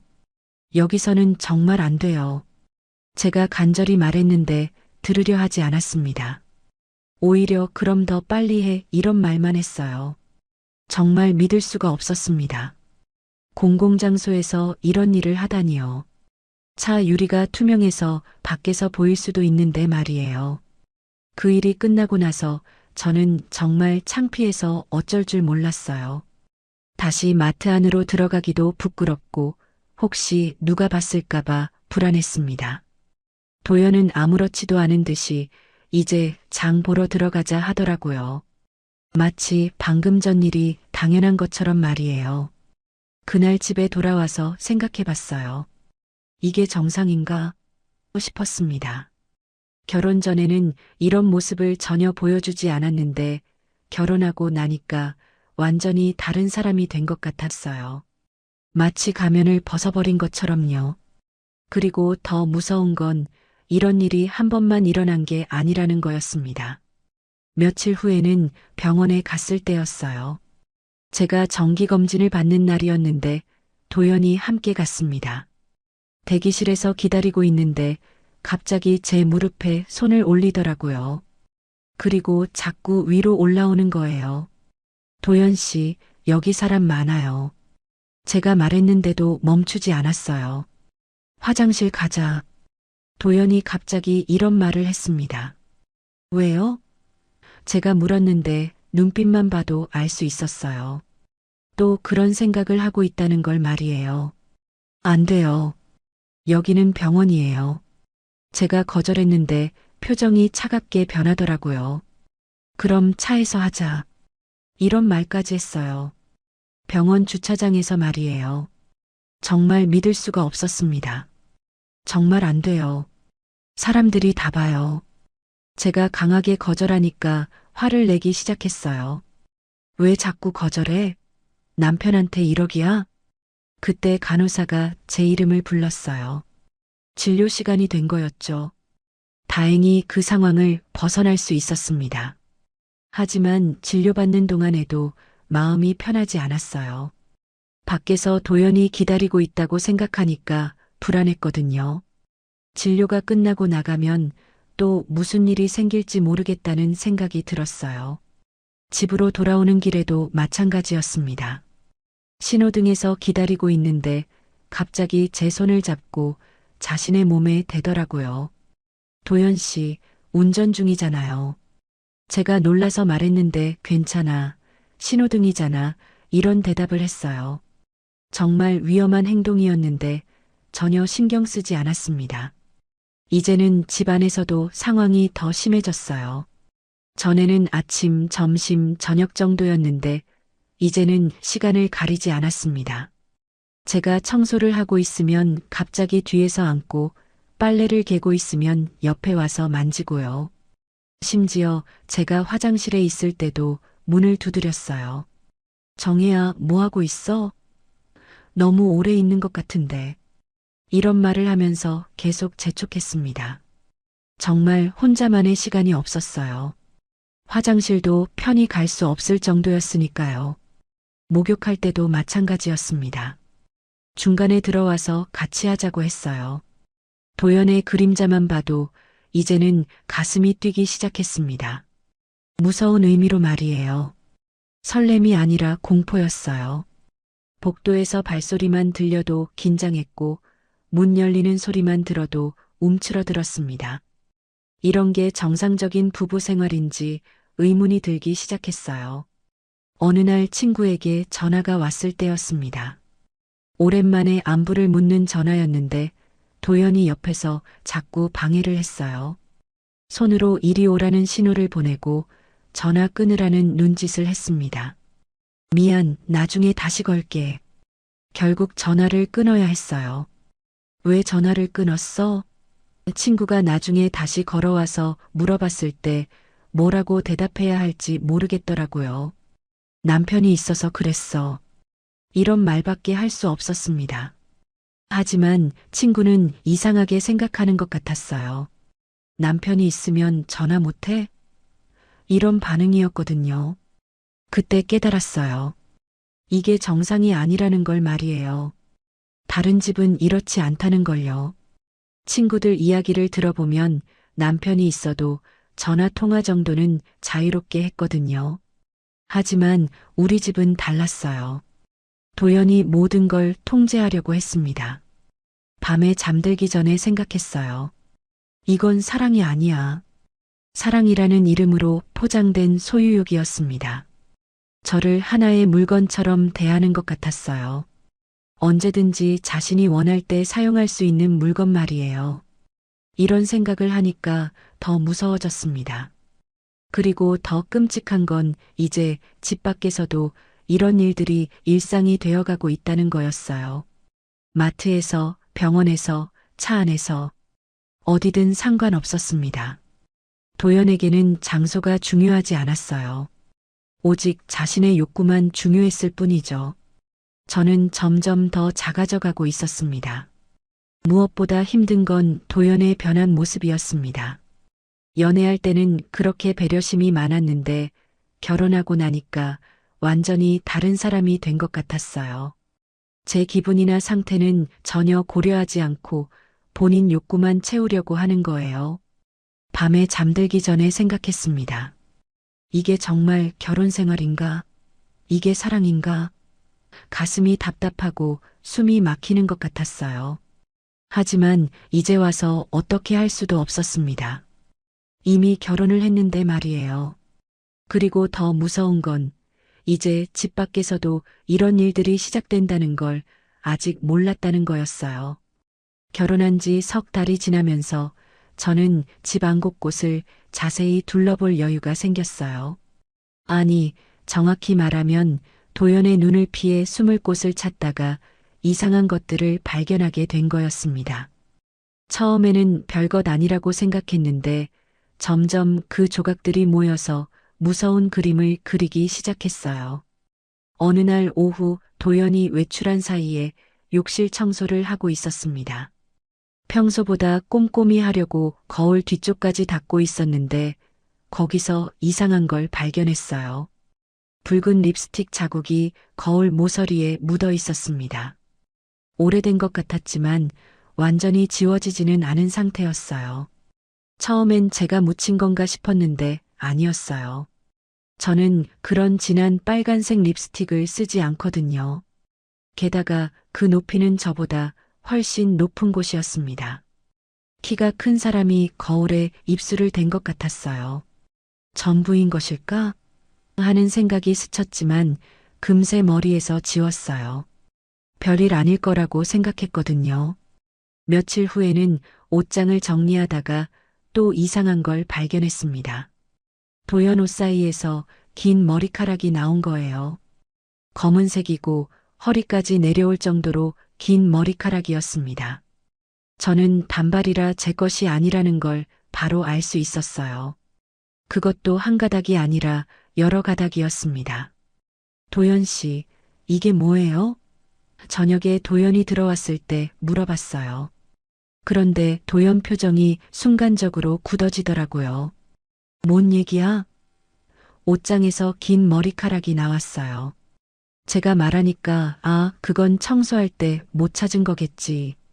신경 쓰지 마 이런 식으로 대답했습니다. 하지만 뭔가 이상했어요. 도연의 반응이 너무 어색했거든요. 평소 같으면 그런 것도 신경 써? 하면서 웃어넘겼을 텐데 그날은 얼굴이 굳어서 불편해 보였어요. 그리고 급하게 화제를 바꾸려고 했습니다. 배고프네. 저녁 뭐 해 먹지? 이런 식으로 말이에요. 그날 밤부터 저는 집안을 더 자세히 살펴보기 시작했어요. 도연이 잠든 사이에 말이에요. 그러다가 또 이상한 걸 발견했습니다. 침실 서랍장 뒤편에 작은 귀걸이가 떨어져 있었어요. 진주 귀걸이였는데 제 것이 아니었습니다. 저는 진주 귀걸이를 좋아하지 않거든요. 김 기사가 오는 날이었어요. 도연이 일주일에 2번씩 김 기사를 불러서 차를 관리하게 했습니다. 평소에는 별로 대화하지 않았는데 그날은 뭔가 물어보고 싶었어요. 김 기사는 도연과 오래 일한 사람이니까 전 부인에 대해서도 알 거라고 생각했거든요. 김 기사님, 궁금한 게 있어요. 제가 조심스럽게 말을 꺼냈습니다. 전 사모님은 어떤 분이셨어요? 김 기사가 잠깐 멈칫하더니 저를 쳐다봤어요. 그 눈빛이 뭔가 복잡해 보였습니다. 왜 갑자기 그런 걸 물으시나요? 그냥 궁금해서요. 집에 전 사모님 흔적들이 아직 남아있는 것 같아서요. 제가 말하니까 김 기사가 한참 생각하더니 입을 열었어요. 전 사모님도 초반엔 행복해 하셨죠. 그런데 그 말투가 이상했습니다. 뭔가 의미심장한 느낌이었어요. 초반에만요? 제가 다시 물었을 때 김 기사의 표정이 어두워졌어요. 시간이 지나면서 많이 힘들어 하셨습니다. 어떻게요? 자세한 건 제가 말씀드릴 수 없지만 마지막엔 정말 많이 아파하셨어요. 그리고 저를 걱정스러운 눈빛으로 바라보더라고요. 그때 가정부 이 씨가 다가왔어요. 김 기사와 저의 대화를 듣고 있었던 것 같았습니다. 김 기사님, 그런 얘기하면 안 되죠. 이렇게 말하면서 말을 막으려고 했어요. 하지만 뭔가 더 알고 있는 것 같았습니다. 이 씨의 표정도 불편해 보였거든요. 이 씨, 전 사모님이 어떻게 돌아가신 거예요? 제가 직접적으로 물어봤습니다. 그러자 이 씨가 당황하는 기색을 보이더라고요. 그건 병이셨어요. 무슨 병이요? 심장병이었어요. 갑자기 나빠지셔서. 하지만 이 씨의 말에는 뭔가 숨기는 듯한 느낌이 있었어요. 시선을 계속 피하고 있었거든요. 그리고 실수한 듯 이런 말을 했습니다. 전 사모님은 마지막 몇 달 동안 방문을 잠가놓고 울기만 했어요. 그 말을 하자마자 이 씨가 깜짝 놀라는 표정을 지었어요. 말하면 안 되는 걸 말한 것 같다는 표정이었죠. 방문을 잠그고 울었다고요? 제가 다시 물었을 때 이 씨는 황급히 말을 바꿨어요. 아니에요. 제가 잘못 말했어요. 병이 심하셔서 많이 힘들어 하셨다는 뜻이에요. 하지만 이미 늦었어요. 저는 그 말을 다 들었거든요. 그날 밤 저는 잠이 오지 않았어요. 김 기사와 이 씨의 말들이 계속 머릿속을 맴돌았습니다. 초반엔 행복해 하셨죠. 방문을 잠가놓고 울기만 했어요. 이 말들이 무슨 의미인지 점점 알 것 같았어요. 그리고 무서웠습니다. 립스틱 자국, 긴 머리카락, 진주 귀걸이, 그리고 김 기사와 이 씨의 말들. 이 모든 조각들이 하나의 그림을 그리기 시작했어요. 전 부인도 저와 같은 상황이었던 건 아닐까? 처음에는 행복했다가 점점 힘들어지고 마지막에는 방에 숨어서 울 정도로 괴로워했던 건 아닐까? 다음 날 저는 전 부인의 방을 찾아봤어요. 도연이 외출한 사이에 2층을 둘러봤습니다. 그러다가 한방 문고리에서 이상한 걸 발견했어요. 안쪽에서 잠글 수 있는 빗장이 추가로 달려 있었습니다. 원래 있던 잠금 장치 말고 따로 설치한 것 같았어요. 그 방 안으로 들어가 봤습니다. 다른 방들과 달리 창문에 두꺼운 커튼이 쳐져 있었고 전체적으로 어두운 느낌이었어요. 그리고 벽에 희미한 손톱 자국 같은 게 보였습니다. 마치 누군가 벽을 긁은 것 같은 자국들이었어요. 침대 옆 서랍을 열어봤는데 그 안에서 작은 수첩을 발견했어요. 전 부인이 쓴 것 같았는데 글씨가 떨리고 있었습니다. 더 이상 견딜 수 없어. 왜 이렇게 됐을까? 도망치고 싶어. 이런 글들이 적혀 있었어요. 그리고 마지막 페이지에는 누구든 나를 좀 도와줘라는 절망적인 글이 있었습니다. 그 순간 모든 퍼즐이 맞춰졌어요. 전 부인도 저와 똑같은 일을 겪었던 거였습니다. 도연의 과도한 요구와 집착 때문에 괴로워하다가 결국 이 방에 숨어서 울고 도망치고 싶어 했던 거예요. 그리고 마지막에는 심장병이라고 했지만 정말 병 때문이었을까요? 수첩을 다시 제자리에 놓고 방을 나왔어요. 다리가 후들거렸습니다. 제가 지금 겪고 있는 일들이 전 부인에게도 똑같이 일어났었다니요. 그리고 그 끝이 어떻게 됐는지 생각하니까 더 무서워졌어요. 저도 그렇게 되는 건 아닐까 하는 두려움이 엄습했습니다. 전 부인의 수첩을 발견한 후 며칠 동안 저는 제대로 잠을 잘 수가 없었어요. 밤에 누우면 자꾸 그 글귀들이 떠올랐습니다. 더 이상 견딜 수 없어. 도망치고 싶어. 그리고 무엇보다 누구든 나를 좀 도와줘라는 마지막 글이 가슴을 찔렀어요. 저도 지금 똑같은 마음이었거든요. 심장이 자꾸 이상하게 뛰기 시작했습니다. 갑자기 빨라졌다가 느려졌다가 하는 거예요. 처음엔 스트레스 때문이겠거니 했는데 점점 심해졌어요. 가슴이 답답하고 숨쉬기도 힘들었습니다. 특히 도연이 저를 부를 때마다 심장이 세게 뛰었어요. 무서운 의미로 말이에요. 정혜야, 이리 와. 이 목소리만 들어도 온몸이 경직됐습니다. 심장은 마구 뛰고 손은 떨리고 다리에 힘이 빠졌어요. 몸이 제 의지대로 움직이지 않는 것 같았습니다. 마치 조종당하는 인형이 된 기분이었죠. 도연이 원하는 대로 움직여야 하는 인형 말이에요.